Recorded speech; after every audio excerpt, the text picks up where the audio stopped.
पकड़ के छपरा में रखिए, मुंबई मत जाने दीजिए। हाँ, वो मैं तो कह ही रहा हूँ कि भाई आपने इतना बड़ा बड़ा वादा किया है कि छपरा के पढ़ाई, सगाई, दवाई सब जिम्मेदारी उनकी है, सरकार करे चाहे नहीं करे पर वो करेंगे।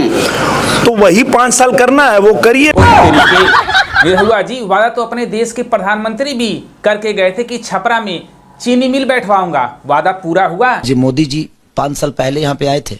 उन्होंने बोला था कि अगली बार जब आऊंगा तो यहीं के चीनी मिल से मैं चाय पीऊंगा। फिर क्या हुआ? आज भी बोल के गए हैं कि अगली बार आऊंगा तो यहीं के चीनी से चाय पीऊंगा। ना वो चीनी मिल बनेगा ना वो चाय पियेंगे। पहले उनसे वादा पूरा करवाओ, फिर खेसारी यादव को बोलना छपरा में रह करके विकास करो। अपने देश के प्रधानमंत्री ने बोला था हर गरीब के घर में 15-15 लाख अकाउंट में आएंगे। वादा पूरा कर दिए क्या? पहले जाकर के उनको बोलो कि अपना प्रॉमिस पूरा करो, फिर खेसारी लाल यादव के ऊपर बोलना। वो वहां रहें, छपरा में रह के काम करें, जो जो वादा छपरा में किए वो सब पूरा करें, तो आगे जनता उनका साथ देगी। खेसारी लाल यादव हार गए हैं और काम खेसारी लाल यादव करें, और ये जीते प्रत्याशी हैं, इनके ऊपर रिस्पॉन्सिबिलिटी नहीं है कि छपरा का विकास करें। तुम लोगों से यही उम्मीद थी। तुम लोग वैसे भी काम करने वाले नहीं हो, बस जुमलेबाजी करने वाले हो। क्या बात है सर, क्या बात है सर, क्या बात, ये बात। एक खेसारी यादव को ज्ञान दे रहे हैं कि अब 5 साल रह करके छपरा में लोगों का दुख दर्द देखो, और इनकी सरकार जीती है वहां से कुछ काम न करे, ऐश करे। ये निरहुआ खुद अपने मुंबई घूम रहा है, फिल्में बना रहा है, और खेसारी लाल यादव को ज्ञान दे रहा है कि फिल्में बंद करो, छपरा में रह करके लोगों का दुख दर्द समझो, तब हो सकता है 5 साल के बाद तुम जीत जाओगे। तो निरहुआ की बातें बिहार की जनता सुन ले, जो 5 किलो चावल पे बिक गई। पहले यहाँ राशन में अरबा चावल मिला करता था। आपको उतना चावल पसंद था? आपकी बात मेरे कानों तक पहुंची। 5 किलो भुजिया चावल पे बिक गए और 10,000 रुपए में बिक गए। अब ट्रेन का डब्बा पकड़ो, गुजरात भर भर के जाओ संडास के डब्बे में। मैं तो यही कहूंगा। सोशल मीडिया पर यह अफवाहें उड़ रही हैं कि खेसारी लाल यादव आरजेडी छोड़ रहे हैं, राजनीति छोड़ रहे हैं। इस बात में कितनी सच्चाई है? क्योंकि उनकी जो पत्नी है चंदा देवी, आरजेडी का लोगो हटा करके अपनी फैमिली का फोटो लगा रखी हैं, और लोग कयास लगाना शुरू कर दिए कि खेसारी लाल यादव आने वाले टाइम में आरजेडी को छोड़ देंगे। जो भी भोजपुरी सुपरस्टार हैं, सबने कांग्रेस को ज्वाइन किया था, चाहे वो मनोज तिवारी, चाहे वो रवि किशन, और यहां तक कि पावर स्टार पवन सिंह निर्दलीय चुनाव लड़े थे। फिर बाद में सबने क्या किया? पलटी मार करके बीजेपी में चले गए। अगर खेसारी लाल यादव आने वाले टाइम में किसी दूसरी पार्टी यानी बीजेपी को ज्वाइन कर लेते हैं तो उसमें बुराई क्या है? बात तो सही है। क्योंकि खेसारी लाल यादव ने चुनाव में राम मंदिर का मुद्दा उठा दिया, तो जितनी बार वो चुनाव लड़ेंगे लोग उन पर मीम्स बनाएंगे, उनको ट्रोल करेंगे। आस्था है तो क्या राम मंदिर में पढ़ के मैं क्या मास्टर बन जाऊंगा? राम मंदिर पढ़ के क्या मैं प्रोफेसर बन जाऊंगा? बस एक ही पार्टी उनको बचा सकती है, छुपा सकती है, वो बीजेपी पार्टी। क्योंकि बीजेपी में जाने के बाद हर कोई भाई दूध की तरह पाक साफ हो जाता है, सबको पता है। निरहुआ का बयान देखो, जीतने के बाद भी कह रहा कि यदमुल्ला राम विरोधी। तो जब खेसारी लाल यादव किसी दूसरी पार्टी से चुनाव लड़ते हैं तो क्या उन पे उंगली नहीं उठाएंगे अपोजिशन? तो बिल्कुल भी उठाएंगे, क्योंकि खेसारी लाल यादव का ये वाला बयान हर कोई वायरल कर रहा है और कह रहा कि राम मंदिर पर बोल करके खेसारी लाल यादव बुरी तरह से हार गए। अगर राम मंदिर पर नहीं बोले होते तो खेसारी लाल यादव जीत जाते।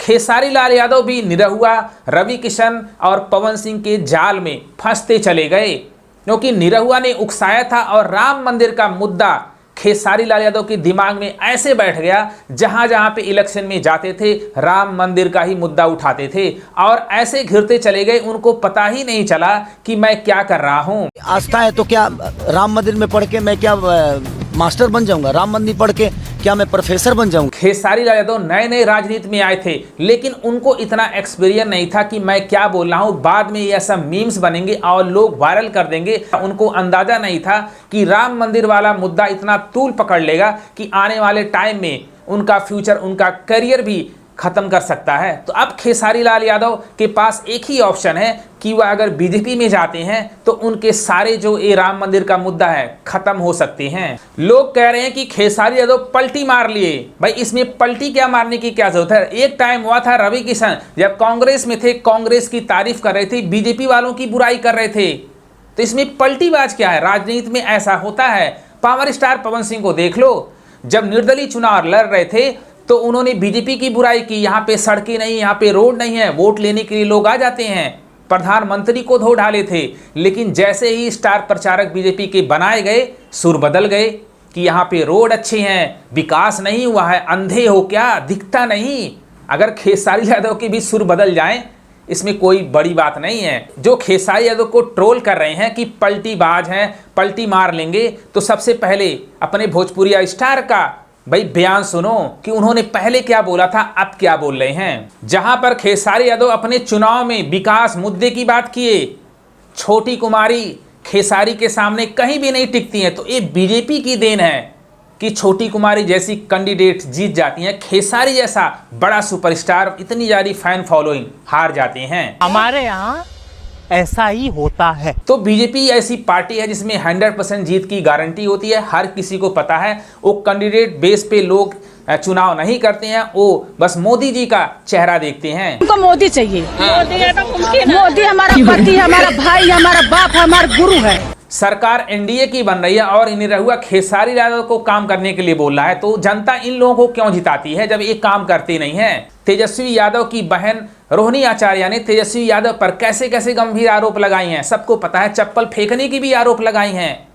अगर खेसारी लाल यादव भी आरजेडी को छोड़ देते हैं तो इसमें कोई बड़ी बात नहीं है, क्योंकि तेजू भैया तो पहले ही आरजेडी को छोड़ चुके हैं और उनकी बहन भी तेजस्वी पर ऐसे ऐसे आरोप लगाई हैं कि मैंने अपने पिता को किडनी दिया, फिर भी मेरी कोई रिस्पॉन्सिबिलिटी नहीं है, लोग मेरी जिम्मेदारी नहीं समझ रहे हैं, मुझे कुछ नहीं समझ रहे हैं, पार्टी से इस्तीफा देती हूँ, पॉलिटिक्स से इस्तीफा देती हूँ। जब अपने घर के लोगों में नहीं पड़ रहा है तो खेसारी लाल यादव तो दूर के हैं। भाई जिस पार्टी की लोटिया डूब जाती है, इसका करियर तबाह हो जाता है, उसके साथ कोई नहीं रहना चाहता है। ये पॉलिटिक्स का नियम है। ये बड़ी अच्छी बात कही आप। क्योंकि आरजेडी की लोटिया डूब गई है, 25 सीटें मिली हैं जो हिला देगा दिमाग। अगर खेसारी दोबारा पॉलिटिक्स में जाते हैं तो उनका करियर इतना आसान होने वाला नहीं है। जिस तरह से उन्होंने राम मंदिर का मुद्दा उठाया था, फिर बाद में वही अपोजिशन वाले उनको ट्रोल करेंगे, क्या इतना आसान होगा? खेसारी यादव अगर आरजेडी में जाते हैं तो बिल्कुल भी आसान होने वाला नहीं है।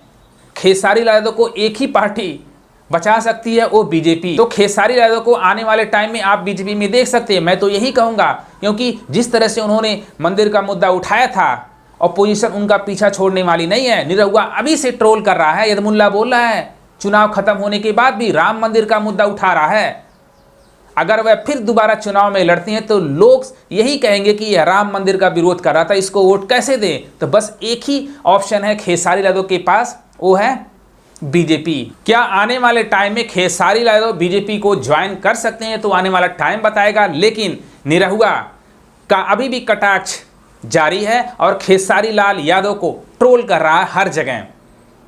तो निरहुआ के लिए आप क्या कहना चाहते हो कमेंट बॉक्स में लिख सकते हो। अगर ये वीडियो पसंद आए अपने भाई को भी सपोर्ट करो। लव यू गर्दा।